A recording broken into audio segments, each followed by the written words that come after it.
قریش کے دو گھرانوں کی بڑی پرانی چشمک ہے. حضرت علی کو خدا بنا دیا اور مطالبہ کیا کہ حضرت عثمان مستعفی ہو جائیں، خلافت چھوڑ دیں. حضرت طلحہ، حضرت زبیر، حضرت علی کہہ رہے ہیں آپ اجازت دیجئے کہ ہم ان کے خلاف جنگ کریں. مدینے میں بیٹھے. حضرت علی اس تحکیم کو قبول نہیں کرنا چاہتے تھے، جانتے تھے کہ یہ ایک چال ہے جس میں حضرت علی نے آواز دی، کچھ لوگ آئے، ایک ساتھی تو دوڑ گئے. حضرت حسن نے جب دیکھا کہ یہ خون ریزی کب تک چلے گی، چنانچہ ایک یہودی عبداللہ ابن سبا، یمن کا رہنے والا، اسلام کا لبادہ اوڑھ کر آتا ہے منافق بن کر، حالات کا جائزہ لیتا ہے، کہاں پانی مرتا ہے، کس طریقے سے میں ان میں انتشار پیدا کر سکتا ہوں، کس طریقے سے مسلمانوں کو آپس میں لڑا سکتا ہوں. اس نے آ کر دیکھیے تاریخ کے اندر اس سے پہلے بھی ہوا تھا، حضرت عیسیٰ کے دین، اصل دین کو ختم کرنے والے سینٹ پال، جب تک حضرت مسیح دنیا میں تھے سینٹ پال بدترین دشمن تھا حضرت عیسیٰ کا. لیکن جب حضرت عیسیٰ کو اٹھا لیا گیا رفع سماوی کے بعد، وہ عیسائیت کا لبادہ اوڑھ کر آ گیا. مجھے عیسیٰ کی زیارت ہوئی ہے، میں ان پر ایمان لے آیا ہوں، اور اس کے بعد حضرت عیسیٰ کے دین کو ختم کر کے رکھ دیا، توحید کو تثلیث میں بدل دیا. اس سے بڑی تباہی کیا ہوگی؟ اور حضرت عیسیٰ کہہ کر گئے تھے کہ میں صرف بنی اسرائیل کے گھرانے کی کھوئی ہوئی بھیڑوں کی تلاش میں آیا ہوں. اس نے جینٹائلز، غیر یہودی جو ہے، ان کے اندر بھی اپنی دعوت و تبلیغ کا معاملہ شروع کیا. نمبر 3 حضرت عیسیٰ کہہ کر گئے تھے، دیکھنا یہ نہ سمجھنا کہ میرے آنے سے شریعت موسوی ختم ہو گئی ہے. Don't think I have come to destroy law, the Mosaic law. حضرت موسیٰ کی شریعت لاگو رہے گی تم پر. سینٹ پال نے ساکت کر دیا. تو جدید عیسائیت، ڈاکٹر مائیکل ہارٹ، جس کا میں نے حوالہ دیا دی 100 کا مصنف، وہ کہتا ہے کہ موجودہ عیسائیت کرسچینٹی نہیں ہے، پالزم ہے. یہ حضرت عیسیٰ کا دین نہیں ہے، یہ تو پال کا دین ہے. ایک شخص نے یہ کام کر دیا. اسی طرح کا ایک شخص آیا تھا عبداللہ ابن سبا. اس نے سب سے پہلے تو دیکھا کہ اس معاشرے کے اندر قریش کے دو گھرانوں کی بڑی پرانی چشمک ہے، بنو امیہ، بنی ہاشم. پرانی ان کے اندر قبائلی چشمک چلی آ رہی ہے. اسلام نے آ کر اسے دبا دیا. ختم نہیں ہوتی یہ چیزیں، نسل بعد نسل چلتی ہیں، اندر دبی رہتی ہیں. آگ بجھی ہوئی نہ جان، آگ دبی ہوئی سمجھ. اس نے جان لیا کہ یہ بہترین موقع ہے، اگر اس قبائلی عصبیت کو میں ہوا دے سکوں تو مسلمان منقسم ہو جائیں گے، ایک دوسرے کے ساتھ دست و گریبان ہو جائیں گے. اس نے آتے ہی کہنا شروع کیا، خلافت کا حق بنو ہاشم کا ہے. یہ عثمان، یہ بنو امیہ میں سے ہے، بنو امیہ کو کوئی حق نہیں ہے خلافت کا. دو پہلے جو خلیفہ تھے حضرت ابوبکر، حضرت عمر، وہ نہ ہاشمی تھے نہ اموی تھے. حضرت ابوبکر بنو تیم میں سے تھے، نہ ہاشمی نہ اموی. حضرت عمر بنو عدی میں سے تھے، نہ ہاشمی نہ اموی. حضرت عثمان تھے بنو امیہ میں سے. اب یہاں دکھتی ہوئی رگ کو اس نے چھیڑا. حضور ہاشمی تھے، بنو ہاشم کا حق ہے خلافت. عثمان غاصب ہے معاذ اللہ رضی اللہ تعالی عنہ. پچھلے دونوں بھی غاصب تھے. خلافت حق ہے بنو ہاشم کا. پھر حضرت علی کی شان میں یہاں تک کہ یہ تو خدا حلول کیے ہوئے علی کے اندر، یہ گاڈ انکارنیٹ ہے، یہ خدا ہے. دیکھیے توحید بھی ختم کی، اس نے تثلیث بنائی تھی، اور حضرت عیسیٰ کو خدا کا بیٹا بنایا تھا. اس نے حضرت علی کو خدا بنا دیا. اور آپ کو معلوم ہونا چاہیے آج بھی نصیری شیعہ دنیا میں موجود ہیں جو حضرت علی کو خدا کہتے ہیں، دی گاڈ انکارنیٹ، کہ اللہ جو ہے حلول کر گیا تھا حضرت علی کے اندر رضی اللہ تعالی معاذ اللہ ثم معاذ اللہ ثم معاذ اللہ. پھر اس نے ایک طریقہ اختیار کیا، حضرت عثمان پر تنقیدیں شروع کی. حضرت عثمان کے گورنرز کے خلاف جھوٹے الزامات لگانے شروع کیے، اڈے بنا لیے بصرہ میں، کوفہ میں، مصر میں. اور وہاں بصرے میں کوفے کے امیر کے خلاف اس نے یہ کر دیا، اس نے یہ کر دیا، اس نے خیانت کی، اس نے فلاں کیا، بیت المال پہ ڈاکہ ڈالا. اور کوفے میں بصرہ کے امیر کے خلاف، شام میں دمشق میں مصر کے گورنر کے خلاف، اور مصر میں جا کر شام کے گورنر کے خلاف، اور ہر جگہ حضرت عثمان رضی اللہ تعالیٰ عنہ کے خلاف۔ اب آپ کو معلوم ہے اس دنیا میں تو اطلاعات بھی نہیں پہنچتی تھی آسانی سے، کئی دن میں جا کر، کئی ہفتوں میں جا کر تو خط پہنچتے تھے، کوئی ٹیلی فون نہیں، کوئی تار نہیں، کوئی بے تار برقی نہیں، کچھ بھی تو نہیں، وائرلیس نہیں، کچھ نہیں۔ لہذا یہ فتنہ بڑھتا رہا اندر ہی اندر، اور پھر ہر جگہ سے بلوائی، وہ جو سبائی کہنا چاہیے، وہ مدینے میں آ گئے، گھیرا کر لیا اور مطالبہ کیا کہ حضرت عثمان مستعفی ہو جائیں، خلافت چھوڑ دیں۔ حضرت عثمان نے کہا تمہارے کہنے سے میں نہیں چھوڑ سکتا۔ ان پر جب الزامات لگائے گئے انہوں نے ہر الزام کی صفائی پیش کر دی۔ اس صفائی کے پیش کرنے والوں میں سب سے بڑھ کر خود حضرت علی تھے رضی اللہ تعالی عنہ۔ مسجد نبوی میں آ کر انہوں نے ان بلوائیوں کو جمع کیا اور حضرت عثمان کے خلاف جو بھی الزام لگائے گئے تھے ان سب کی صفائی اور جواب دیا اس کا۔ لیکن بلوائی جو ہے اڑے ہوئے تھے۔ ادھر سے حضرت امیر معاویہ، وہ عامل تھے، گورنر تھے شام کے، انہیں اطلاع مل رہی ہے، وہ کہتے ہیں آپ ہمیں اجازت دیجئے ہم فوج لے کر آئیں اور ان کے ٹکڑے اڑا دیں۔ لاکھوں کی فوجیں تھی کھڑی ہوئی۔ حضرت عثمان کی مملکت کا آپ تصور کر سکتے ہیں؟ قرآن میں عظیم ترین حکمران کے نام سے کے حوالے سے نام آیا ذوالقرنین کا۔ ذوالقرنین کے خسرو یا سائرس، اس کی سلطنت سے کم 2 گنا بڑی سلطنت تھی جس پر حضرت عثمان رضی اللہ تعالی عنہ حکومت کر رہے تھے۔ مصر سے عمرو بن العاص کہہ رہے ہیں کہ آپ اجازت دیجئے میں فوج لے کر آؤں اور ان کا ٹکڑا کر دیا جائے، تکہ بوٹی کر دی جائے۔ حضرت عثمان کا فیصلہ تھا یہ مجھے قتل کر دیں تو قصاص لے لینا، لیکن میں اپنی جان کے تحفظ کے لیے کسی کلمہ گو کا خون بہانے کو تیار نہیں۔ حضرت طلحہ، حضرت زبیر، حضرت علی کہہ رہے ہیں آپ اجازت دیجئے کہ ہم ان کے خلاف جنگ کریں، مدینے میں بیٹھے ہوئے۔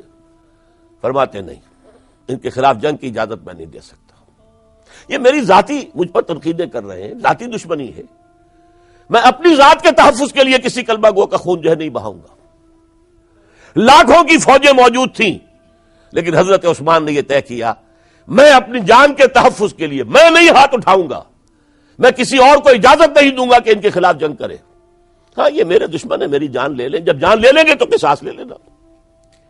یہ معاملہ ہوا ہے، اور پھر نہایت ہی بے رحمی کے ساتھ، نہایت بے رحمی کے ساتھ، اور نوٹ کیجئے حضرت علی کے دونوں صاحبزادے حضرت حسن، حضرت حسین رضی اللہ تعالی عنہم اجمعین، وہ حضرت عثمان کے دروازے پر پہرا دے رہے ہیں کہ کوئی بلوائی، کوئی حضرت عثمان کو قتل کرنے کے ارادے سے گھر میں داخل نہ ہو سکے۔ وہ گھر کے پچھواڑے سے دیوار پھلانگ کر آئے ہیں اندر، اور حضرت عثمان جب قرآن پڑھ رہے تھے اس حالت میں انہیں شہید کیا ہے۔ ان کی بیوی نائلہ نے ہاتھ آگے کیا ہے روکنے کے لیے تو ان کی انگلیاں کٹ گئیں، اور انگلیوں کا خون جو ہے اس مصحف پر قرآن مجید میں اس صفحے کے اوپر حضرت عثمان کے خون کے دھبے لگ گئے۔ یہ حالات ہوئے حضرت عثمان کی شہادت کے کہ انہوں نے چاہا وہ نظام قائم رہے۔ یہودیوں کا انتقام، یہودیوں کی سازش، اور ایسی سازش ہے کہ جس کے نتیجے میں اس کو کہا گیا الفتنۃ الکبریٰ، عظیم ترین سانحہ، عظیم ترین فتنہ۔ اور اس کے بعد جو خانہ جنگی ہوئی ہے، حضرت علی رضی اللہ تعالی عنہ اس کے بعد خلافت قبول کرنے کو تیار نہیں تھے، حضرت طلحہ قبول کرنے کو تیار نہیں تھے، کوئی بھی تیار نہیں۔ کیوں؟ یہ بلوائی ہے اس وقت یہاں پر، یہ کہہ رہے ہیں کہ تم خلیفہ بن جاؤ، تو جو بھی اس وقت خلیفہ بنے گا وہ ان کے ہاتھ میں کٹ پتلی بن جائے گا۔ بالآخر حضرت علی نے، ظاہر بات ہے کہ امت کو بغیر امام کے تو نہیں چھوڑا جا سکتا، بغیر امیر کے نہیں ہوگا تو شیرازہ منتشر ہو جائے گا۔ اب جو ہونا تھا ہو گیا، حضرت عثمان شہید ہو گئے رضی اللہ تعالی عنہ، لیکن بہرحال اب امت کا نظم تو قائم رکھنا ہے نا۔ حضرت علی نے بیعت قبول کر لی رضی اللہ تعالی عنہ، لیکن حضرت امیر معاویہ، عمرو بن العاص، ان دونوں نے کہا کہ حضرت علی اگر حضرت عثمان کے خون کا قصاص لے لیں، قاتلان عثمان کو اگر قتل کریں تو ہم بیعت کریں گے، ہم مدعی خلافت نہیں ہے، خلافت علی کی ٹھیک ہے رضی اللہ تعالی عنہ، لیکن سب سے پہلا مطالبہ ہمارا یہ ہے کہ حضرت عثمان کے خون کا قصاص لیا جائے۔ حضرت علی رضی اللہ تعالیٰ عنہ کے لیے بعض وجوہ سے ایسا کرنا ممکن نہیں ہوا۔ نتیجہ کیا نکلا؟ سب سے زیادہ اندوہناک اسلامی تاریخ کا یہ دور ہے۔ حضرت علی کے دور خلافت میں باہمی خانہ جنگی رہی مسلسل۔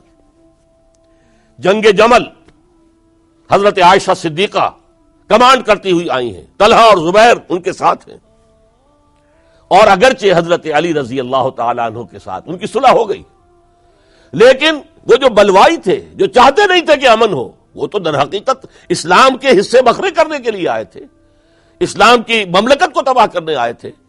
انہوں نے فوری طور پر حملہ کر دیا حضرت عائشہ رضی اللہ تعالی عنہ کے لشکر پر۔ اب ظاہر بات ہے کہ جنگ شروع ہو جائے تو پھر کون دیکھ سکتا ہے؟ آئدر کل اور بی کلڈ، دو شکلیں دو ہی ہوتی ہیں۔ ایک رات میں 10,000 مسلمان شہید ہوئے، قتل ہوئے۔ الفتنۃ الکبریٰ، عشرہ مبشرہ میں سے حضرت طلحہ حضرت زبیر دونوں شہید ہو گئے۔ پھر اس کے بعد بھی بات تو ختم نہیں ہوئی۔ حضرت معاویہ رضی اللہ تعالی عنہ وہ فوج لے کر آئے۔ پھر جنگ صفین، جنگ صفین، جنگ صفین، 74,000 مسلمان ایک دوسرے کی تلواروں سے اور ایک دوسرے کے نوزوں سے ختم ہو گئے۔ ذرا اندازہ کیجئے، 1,00,000 کے قریب مسلمان ختم ہو گیا۔ نہ یہودی کو کچھ کرنے کی ضرورت پیش آئی، نہ کسی اور کو کوئی حملہ کرنے کی ضرورت پیش آئی، آپس میں خانہ جنگی۔ 4.5 برس حضرت علی رضی اللہ تعالی عنہ ان کا دور خلافت ہے، پورا کا پورا باہمی خانہ جنگی کے نظر ہو گیا۔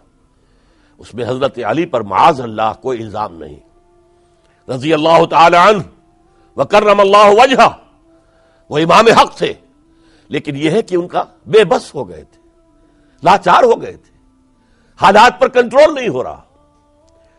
اسی جنگ صفین کے اندر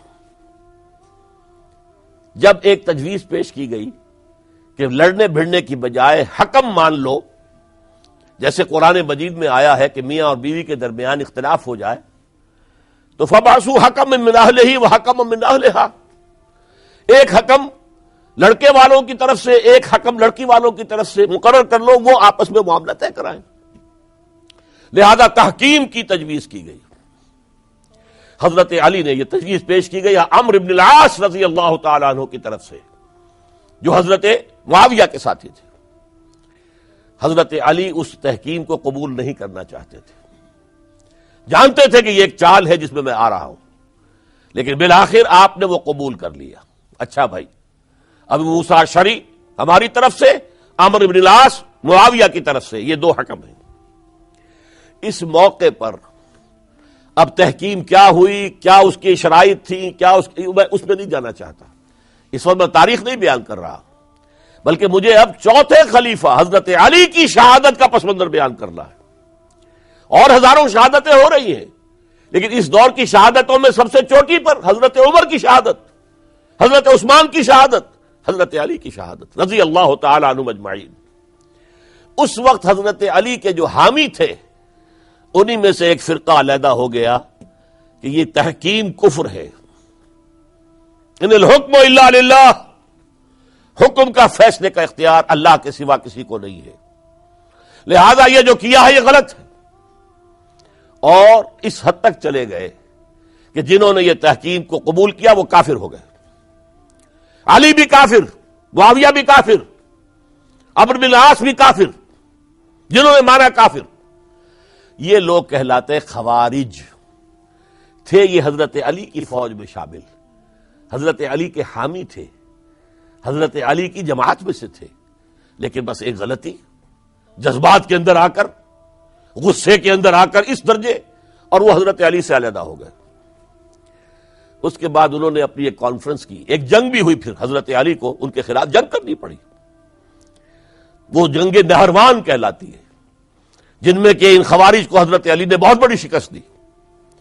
پھر انہوں نے کانفرنس کی آپس میں بیٹھ کر کہ علی کو یا معاویہ کو فوجی شکست دینا تو ہمارے لیے ممکن نہیں ہے، ایسے کرو کہ ان تینوں کو قتل کر دو، علی کو بھی قتل کر دو رضی اللہ تعالی عنہ، معاویہ کو بھی قتل کر دو رضی اللہ تعالی عنہ، عمرو بن العاص کو بھی قتل کر دو تاکہ اس کے بعد مسلمان اپنا کوئی خلیفہ چن لیں گے۔ رمضان سن 40 ہجری اس کا ایک دن معین کر لیا، ایک ہی دن یہ تینوں جو ہے، عبد الرحمن ابن ملجم آئے گا مدینے کے اندر، کوفے کے اندر، حضرت علی نے صدر مقام کوفہ بنا لیا تھا، اور فجر کی نماز میں حضرت علی پر حملہ کرے گا۔ ایک دوسرا شخص عمرو بن العاص پر جا کر حملہ کرے گا اسی دن اسی وقت۔ ایک تیسرا شخص وہ امیر معاویہ کے اوپر حملہ کرے گا۔ عمرو بن العاص اس روز مسجد میں آئے ہی نہیں، ان کی جگہ کوئی اور شخص جو نماز پڑھا رہے تھے وہ شہید کر دیے گئے۔ حضرت معاویہ پر جو حملہ ہوا وہ اوچھا پڑا وار، وہ جلدی تندرست ہو گئے۔ حضرت علی ابھی وہ گھر سے نکل کر مسجد کی طرف جا رہے تھے، ابن ملجم نے ایک اور ساتھی اپنے ساتھ لے کر حملے کیے ہیں، شدید زخمی کر دیا۔ حضرت علی نے آواز دی، کچھ لوگ آئے، ایک ساتھی تو دوڑ گیا اور ابن ملجم جو ہے وہ پکڑ لیا گیا۔ پھر کسی اور نے نماز پڑھائی، اور حضرت علی رضی اللہ تعالی عنہ نے وصیت کر دی کہ اگر میرا انتقال ہو جائے تو اس ابن ملجم سے قصاص لے لینا، نہ ہو تو پھر میں خود اس کا فیصلہ کروں گا۔ لیکن حضرت علی رضی اللہ تعالی عنہ بھی شہید ہو گئے۔ یہ شہادتیں میں نے کس کیٹیگری میں ڈالی ہیں، ہسٹوریکل بیک گراؤنڈ کیا ہے اس کو سمجھیے۔ ایک شہادتیں وہ تھیں جو دور نبوی میں ہوئی اللہ کے دین کو قائم کرنے کے لیے۔ سورہ شورى کی آیت ہے، شرع لکم من الدین ما وصى به نوحا والذی اوحینا الیک وما اوحینا به ابراہیم وموسیٰ وعیسیٰ ان اقیموا الدین، دین کو قائم کرو۔ اور میں اس کا ترجمہ کیا کرتا ہوں وضاحت کرتے ہوئے، دین قائم نہیں ہے تو قائم کرو، قائم ہے تو قائم رکھو۔ اس کو گرانے کے لیے شیطانی قوتیں تو پورا زور لگائیں گی۔ ستیزہ کار رہا ہے ازل سے تا امروز، چراغ مصطفی سے شرار بولا بھی۔ ابلیس لعین کو تو پسند نہیں کہ اسلامی نظام دنیا میں قائم ہو، وہ تو نوع انسانی کا دشمن ہے، ازلی دشمن، پیدائشی دشمن۔ لہذا اب وہ جو خیمہ کھڑا ہوا ہے شامیانہ، اسے مضبوط رکھو۔ آندھی اگر چل رہی ہے تو اس کے بانس پکڑو، اس کی رسیاں مضبوط کرو۔ یہ ہے دین کو قائم رکھنا۔ یہ دور جو میں نے گنوایا ہے یہ اس دین کو قائم رکھنے کے لیے، اور اس پر جو خارجی حملے ہو رہے تھے ان حملوں کا سدباب کرنے کے لیے یہ بیش قیمت شہادتیں پیش کی گئی ہیں، ہزاروں صحابہ کی جانیں گئی ہیں، اور 3 خلفائے راشدین شہید کیے گئے۔ لیکن یہ بات نوٹ کر لیجئے، اس کا نتیجہ کیا نکلا؟ وہ جو ہمارا سیلاب جا رہا تھا عالمی سطح پر، محمد کے دین کو آگے سے آگے پہنچاؤ، جو حضور خطبہ حجت الوداع میں کہہ کر گئے تھے، میں نے تم پر حجت قائم کر دی، اب تمہیں حجت قائم کرنی ہے پوری نوع انسانی پر، لہذا فلیبلغ الشاہد الغائب، اب جو بھی یہاں موجود ہیں ان کا فرض ہے کہ پہنچائیں ان کو جو یہاں موجود نہیں ہے۔ یہ اسی کے لیے تو یہ فوجیں نکلی تھیں، اللہ کے دین کو قائم کرنے کے لیے، ورنہ شہادت ہے مطلوب و مقصود مومن، نہ مال غنیمت نہ کشور کشائی۔ یہ ابو بکر ہوں، عثمان ہوں، علی ہوں، عمر ہوں، یہ تو درویش تھے، انہوں نے کوئی محل نہیں بنائے، چٹائیوں پر بیٹھتے تھے، پیون لگے ہوئے کپڑے پہنتے تھے، ان کی خوراک عام مسلمان سے زیادہ بہتر نہیں تھی بلکہ ان سے کمتر رہتی تھی، ادنا درجے کے مسلمان تھے۔ لیکن یہ ہے کہ یہ جو سیلاب جا رہا تھا اسلام کا، انٹرنل سیبوٹاج کے ذریعے سے اس کے اندر طاقت جو تھی وہ روک دی گئی۔ آپ دیکھتے ہیں اور سنتے ہوں گے، اگر کوئی انکلائن ہو، چڑھائی ہو، اور ٹرک جو ہے لوڈڈ ہے، چل رہا ہے، زور لگا کے انجن جو ہے گوں گوں گوں کر کے چل رہا ہے، اگر خدا نہ خواستہ انجن بند ہو جائے ایک دفعہ، اسے کہتے ہیں موشن ٹوٹ گیا۔ اب یہ ڈرائیور جانتا اس کی جان پر بن گئی، اب اس کو دوبارہ سٹارٹ کرنا آسان کام نہیں ہے۔ تو اسلامی سیلاب کا کہ جس کے بارے میں کیفیت یہ تھی کہ تھمتا نہ تھا کسی سے سیل رواں ہمارا سیل رواں روکنے والا کون رہ گیا تھا؟ سلطنت کسریٰ ختم ہو چکی تھی، سلطنت روما کی 2 ٹانگیں ٹوٹ چکی تھی، اس کو روکا ہے یہودی سازش نے، انٹرنل سیبوٹاج کے ذریعے 1 لاکھ مسلمان تو ایک دوسرے کی تلواروں سے ہی مارے گئے۔ خلافت راشدہ کا یہ نظام یہ پھر ایک سیڑھی نیچے اتر گیا۔ اس کے بعد دور بنو امیہ شروع ہوا ہے۔ عارضی سا حصہ یہ ہے کہ حضرت علی سے کہا گیا کہ ہم آپ کے بیٹے حضرت حسن کے ہاتھ پر بیعت کر لیں۔ آپ نے فرمایا نہ میں تمہیں روکتا ہوں نہ تمہیں حکم دیتا ہوں، یہ تمہارا معاملہ ہے۔ بہرحال لوگوں نے حضرت حسن کے ہاتھ پر بیعت کر لی۔ اب حضرت معاویہ کا اور حضرت حسن کا معاملہ شروع ہوا۔ حضرت حسن نکلے 50,000 کی فوج لے کر، اس وقت سے بہت بڑی فوج لے کر امیر معاویہ آئے، لیکن حضرت حسن رضی اللہ تعالی نواسہ رسول، اور ان کے بارے میں یہ کہا جاتا ہے کہ حضور سے بہت مشابہ تھے، بہت مشابہ تھے مزاج میں اور شکل و صورت میں، اور کہتے ہیں کہ یہ اوپر کا حصہ جو ہے اس میں بہت مشابہت تھی حضور میں اور حضرت حسن میں۔ اور حضرت حسن کے بارے میں حضور نے ان کے بچپن میں فرمایا تھا میرا یہ بیٹا مسلمانوں کے 2 گروہوں کے مابین صلح کرائے گا، اور وہی معاملہ ہوا۔ حضرت حسن نے جب دیکھا کہ یہ خون ریزی کب تک چلے گی، انہوں نے صلح کی پیشکش کی حضرت امیر معاویہ کو۔ امیر معاویہ نے سادہ کاغذ بھیج دیا کہ جو چاہے شرطیں آپ لکھ دیں میں مانتا ہوں، سادہ کاغذ جسے آپ کہیں گے بلینک چیک۔ حضرت حسن رضی اللہ تعالیٰ عنہ نے شرائط لکھ دی، حضرت امیر معاویہ نے قبول کر لی، جنگ ختم ہو گئی۔ اب خلافت ہوئی حضرت معاویہ کی رضی اللہ تعالی عنہ۔ لیکن حضرت معاویہ اگرچہ جلیل القدر صحابی ہیں، نوٹ کر لیجئے، حضور کے برادر نسبتی ہیں، حضور کے سالے ہیں، ان کی ہمشیرہ ام حبیبہ رضی اللہ تعالی عنہ حضور کی زوجہ محترمہ ہیں، ابو سفیان کے یہ بیٹے ہیں، ابو سفیان کی وہ بیٹی ہیں، اور ان کے بارے میں حضور نے فرمایا اللہم اجعلہ ہادیا مہدیا، دعا کی اے اللہ اس معاویہ کو ہادی ہدایت دینے والا اور مہدی ہدایت یافتہ بنا دے۔ اس کے باوجود حضرت معاویہ کے دور حکومت یا دور خلافت کو خلافت راشدہ میں تسلیم نہیں کیا جاتا، اس لیے کہ انہیں مسلمانوں نے اپنی رائے سے نہیں چنا تھا، اپنے طاقت کے بل پر وہ حکومت جو ہے انہوں نے حاصل کی تھی۔ چاہے حضرت حسن نے دستبرداری کر کے دے دی، لیکن ظاہر بات ہے کہ یہ مسلمانوں کے مشورے سے نہیں ہوا تھا، لہذا ان کا دور خلافت راشدہ میں شامل نہیں ہے۔ خلافت راشدہ ابو بکر، عمر، عثمان، علی اور مزید شامل کرنا ہو تو 6 مہینے حضرت حسن کے رضی اللہ تعالی عنہ، وہ بھی طاقت کے بل پر نہیں آئے تھے، مسلمانوں نے انہیں چنا تھا۔ یہ 30 برس بنتے ہیں، اور یہ 30 برس کی خلافت راشدہ کی داستان ہے جو میں نے آج آپ کے سامنے رکھی، اور اس دوران جن مسلمانوں نے اس نظام کو قائم رکھنے کے لیے جانیں دی ہیں، میں نے ان کی شہادت کا تذکرہ کیا۔ اقول قولی ھذا واستغفر اللہ لی ولکم ولسائر المسلمین والمسلمات۔